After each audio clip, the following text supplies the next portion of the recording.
Алматы жұртшылығына алтын бала лақабатымен танымал Олжас Қосжан Антонина Громсеваның көлігіне соқтығысып, құрсақтағы баласынан айырған. Аталмыш іс бойынша жәбірленуші барлық сотта жеңіске жеткен. Алайда арада 2 жыл өткен соң айыптының анасы жәбірленушінің үстінен шағымданып отыр екен.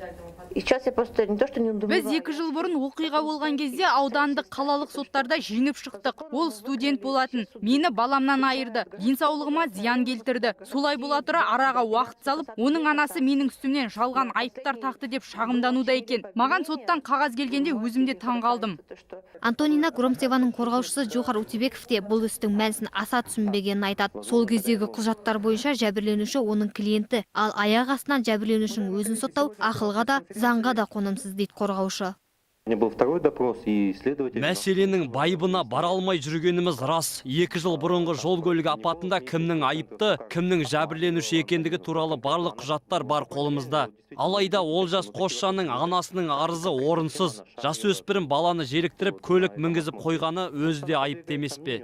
Ал заңгер Асқар Қаймақов аузы қисық болса да байдың баласы сөйлесін дейтін қоғамда Олжас Қосжан аяғын алшысынан басып жүре бермеуі тиіс деп есептейді.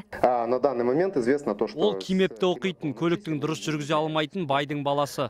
Керек десеңіз, оның анасы үнемі қасында жасыл жанды тоқта, қызыл жанды жүр деп отырады. Мұндай бала неге рөлге отырады? Керек болса, мен осы сөздеріме дәлел келтіре аламын.